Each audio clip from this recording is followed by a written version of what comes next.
Terima kasih Anda masih di Apa Kabar Indonesia Siang. Pemirsa, selebgram Ria Ricis ini mendapatkan ancaman dan juga pemerasan terhadap dari seseorang dan diancam akan disebar foto serta video pribadinya. Ya, dan tidak butuh waktu lama, Polda Metro Jaya berhasil mengamankan pelaku.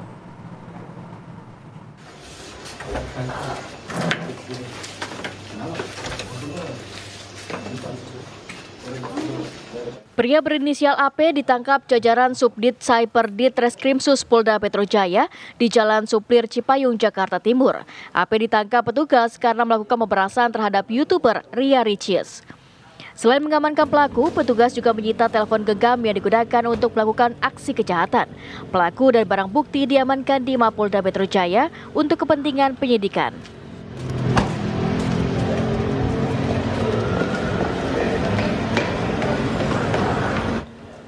Sebelumnya, konten kreator atau YouTuber Ria Ricis melakukan laporan polisi terkait kasus pemerasan pada 7 Juni lalu.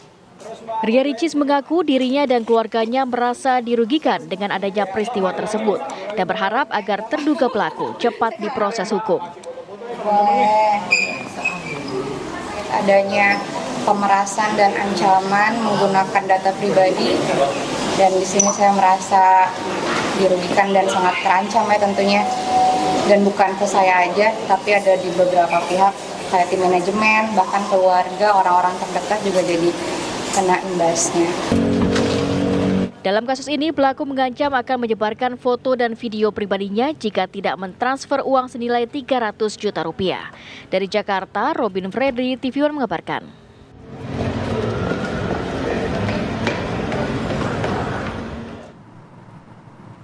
Ya, lantas apa motif pemerasan terhadap Ria Ricis? Sudah bergabung bersama kami Direktur Reserse Kriminal Khusus Polda Metro Jaya, Kombes Pol Ade Safri Simanjuntak. Selamat siang, Bapak. Selamat siang, Assalamualaikum. Waalaikumsalam. Pak Dir, seperti apa perkembangan kasus pemerasan terhadap Ria Ricis? Apa motif pelaku?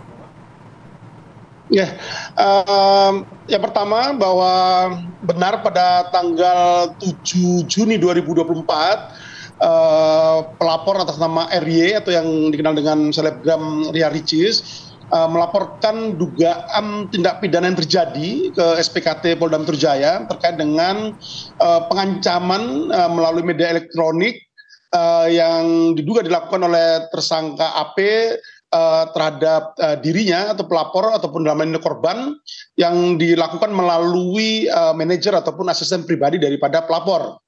Selanjutnya, rangkaian upaya penyelidikan dan penyidikan dilakukan oleh tim penyidik dari Subdit Cyber di Reskrimsus Polda Metro Jaya, dan pada tanggal 10 Juni 2024 dini hari pukul 01.20 tim penyidik berhasil melakukan upaya paksa penangkapan terhadap tersangka AP, dan selanjutnya dibawa ke kantor penyidik untuk dilakukan penyidikan lebih lanjut atas dugaan tindak pidana yang terjadi. Adapun dari hasil pemeriksaan terhadap tersangka, bahwa saat ini untuk tersangka dalam melakukan dugaan tindak pidana yang terjadi didasarkan atas motivasi atau motif ekonomi, di mana dalam melakukan pengancaman terhadap pelapor ataupun korban ini yang dilakukan melalui asisten pribadi maupun manajer daripada pelapor, tersangka AP mengancam akan menyebarkan informasi ataupun dokumen elektronik yang diretas melalui illegal access yang dilakukan oleh tersangka melalui sistem elektronik dari pelapor ataupun korban ini, dan kemudian diupload di 3 media sosial yang dibuat oleh tersangka AP, baik itu di Instagram dengan nama pengguna Moana Lisius, kemudian Twitter dan nama pengguna Hobot Mesis, maupun dari akun TikTok dengan nama pengguna Reunion 4. Di mana dari unggahan yang dilakukan oleh tersangka AP di 3 media sosial yang dibuat oleh tersangka AP ini, kemudian itu di screenshot dan kemudian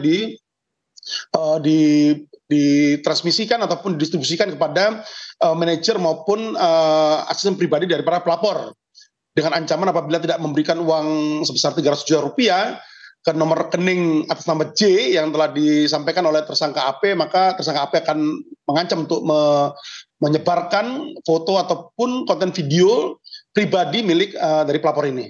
Demikian, Mbak. Oke. Pak Ade, begini, kita mendapatkan informasi bahwa pelaku AP ini merupakan orang terdekatnya dari Ria Ricis. Nah, bagaimana dia mendapatkan akses foto tersebut? Betulkah dia memang mendapatkan handphone Ria Ricis yang terdahulu atau seperti apa, Pak? Jadi betul, Mbak. Jadi ada beberapa akses ilegal ataupun illegal akses ataupun peretasan secara ilegal yang dilakukan oleh tersangka AP ini terkait untuk mendapatkan informasi ataupun dokumen elektronik pribadi milik daripada pelapor ini, baik itu melalui handphone maupun melalui record CCTV yang didapatkan oleh tersangka, seperti itu, Mbak. Oke, artinya ini pelaku atau tersangka ini sudah memposting begitu ya di 3 sosial media tadi atau seperti apa, Pak? Jadi setelah tersangka AP ini melakukan peretasan secara ilegal ataupun illegal akses masuk ke dalam sistem elektronik untuk mendapatkan informasi ataupun dokumen elektronik pribadi milik pelapor ataupun korban ini, selanjutnya oleh tersangka AP ini kemudian diupload ke 3 media sosial yang dibuat oleh tersangka AP ini, baik itu di media sosial IG, TikTok maupun Twitter. Dan setelah itu di private, dikunci seperti itu, kemudian langsung dilakukan screenshot, dan screenshot itu kemudian sebagai bahan ancaman kepada pelapor yang ditujukan melalui ke manajer ataupun asisten pribadi pelapor dengan ancaman apabila tidak diberikan uang sebesar 300 juta rupiah ke rekening yang telah disampaikan oleh tersangka AP, maka 3 akun medsos yang telah dibuat oleh tersangka AP ini akan awalnya private akan dibuka secara umum sehingga orang bisa mengakses secara umum terkait dengan konten video maupun foto yang diupload oleh tersangka ini sebelumnya. Seperti itu, Mbak. Oke, baik, terima kasih Pak Ade Syafri sudah berbagi informasi di Apa Kabar Indonesia Siang. Selamat siang, Pak Ade. Selamat siang, Assalamualaikum warahmatullahi wabarakatuh. Salam presisi. Baik.